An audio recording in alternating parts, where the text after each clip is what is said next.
और ना वो आगे चल के नीट क्रैक कर पाते हैं।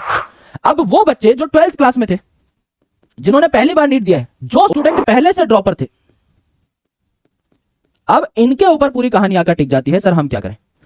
पार्शियल ड्रॉप का विचार छोड़ दो, जितने भी बच्चे पार्शियल, और मेरा जो फेवरेट रूल है जो आपको जीवन में हमेशा काम आएगा, मेरा फेवरेट रूल, वो कभी फेल नहीं होता।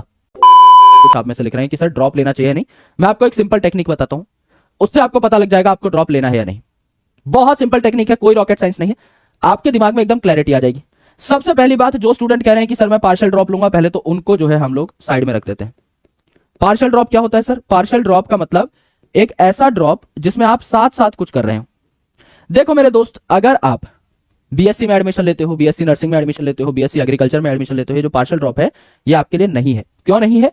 क्योंकि सर जो यूनिवर्सिटी एग्जामिनेशंस होते हैं ये आपके मई जून में होते हैं, और यूनिवर्सिटी एग्जामिनेशन अगर मई जून में हो रहे हैं तो अप्रैल में जाहिर सी बात है आपके प्रैक्टिकल होंगे, और इनमें आपको कंपलसरीली जाना होता है, चाहे आपका कॉलेज कितना भी लीनियंट क्यों ना हो, चाहे आपका कॉलेज आपको ये कह दे कि आप कॉलेज मत आओ, लेकिन ये एग्जाम देने तो जाना पड़ेगा ना मेरे दोस्त। मई में तो पेपर देने जाओगे, अप्रैल में तो जाओगे, ये पेपर्स आपके डायरेक्टली नीट की डेट के साथ क्लैश होते हैं।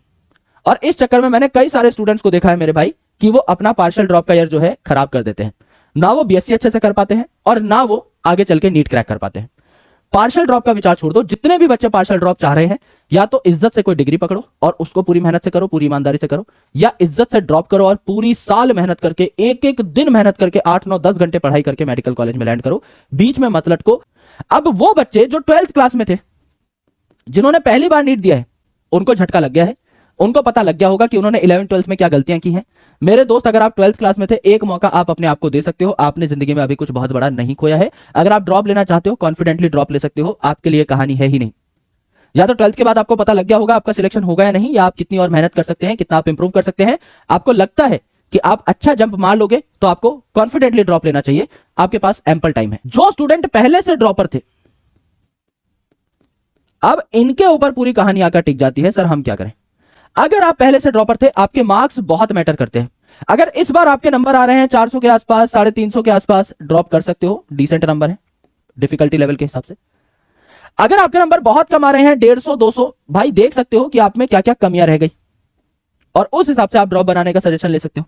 और मेरा जो फेवरेट रूल है जो आपको जीवन में हमेशा काम आएगा, मेरा फेवरेट रूल, वो कभी फेल नहीं होता, क्योंकि उसमें जो पहले ही ऐसे लोग हैं ना जिनका सपना खोखला होता है, वो हट जाते हैं। It is called as 20 days fall back strategy. आराम से इसको लिख लो, 20 डेज फॉल बैक स्ट्रेटेजी लिखो एक बार और अपनी दीवार पे चिपका लो, एक पेपर पे लिखो, दीवार पे चिपका लो। 20 days fall back strategy, day 1, day 2, day 3, day 4, day 5, ऐसा करके डे 20 तक एक खाली कागज के ऊपर लिखिए, और 20 दिन लगातार 7 से 8 घंटा पढ़िए। भाई अगर आप ड्रॉपर थे, आपके पास मटेरियल होगा, कोई कोर्स लेने की जरूरत नहीं है, कोई सब्सक्रिप्शन लेने की जरूरत नहीं है। 20 डेज फॉल बैक स्ट्रेटेजी को अगर आप फॉलो करना चाहते हैं, 20 दिन जो आपके पास मटेरियल है, जो आपके पास किताब है, कोई यूट्यूब वीडियो है, उसको देखिए और उससे पढ़ना स्टार्ट करिए। आपको पता लग जाएगा कि आप 20 दिन लगातार पढ़ पा रहे हो या नहीं। अगर आप किसी चीज को 20 दिन नहीं झेल पा रहे हो, आप 40 साल कैसे झेलोगे? Medical profession is a very tough profession, कोई रात में जगा देगा आपको। I am from a doctors family, मैं आपको एकदम क्रिटिकली बताता हूं कि मेरे भाई ने पिछले कई सालों से दिवाली देखी नहीं है। पेशेंट जो है जले भुने आते हैं भाई के पास, क्योंकि दिवाली पे और बाकी सारे और भी जो कोई त्योहार होते हैं उन पे रोड एक्सीडेंट्स और बाकी सारी चीजें काफी ज्यादा होती हैं। डॉक्टर को कभी भी छुट्टी नहीं मिलती दोस्त। उसके लिए आपको भी उतना टफ होना पड़ेगा ना लाइफ में, कि आपके सामने क्या क्या चीजें हो रही हैं and you need to handle them all. आपको एकदम इतनी सारी बीमारियां देख करके, इतने सारे लोगों को दुखी देख करके, रोता हुआ देख करके घर पे आके एकदम एब्सोल्युटली नॉर्मल होना पड़ेगा अपनी फैमिली के साथ। You can't bring that stress to your house. अगर आप उसकी तैयारी को, रिगरस तैयारी को 20 दिन नहीं झेल पा रहे हैं, तो आप 40 साल उस प्रोफेशन में नहीं बिता पाएंगे।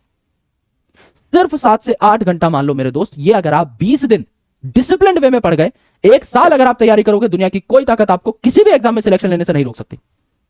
कोई भी एग्जामिनेशन, आपकी मन पसंदीदा एग्जामिनेशन पे आप उंगली रख दो और 365 दिन 7 से 8 घंटा पढ़ जाओ, आपको एग्जाम में सफलता मिलेगी ही मिलेगी, चाहे कोई भी कहीं से भी सवाल बना ले, क्योंकि इतने में आप पूरे सिलेबस को 5-6 बार रैप अप करके, बहुत सारे मॉक टेस्ट देके, बहुत सारे रिवीजन, बहुत सारे प्रैक्टिस के साथ लपेट करके रख दोगे।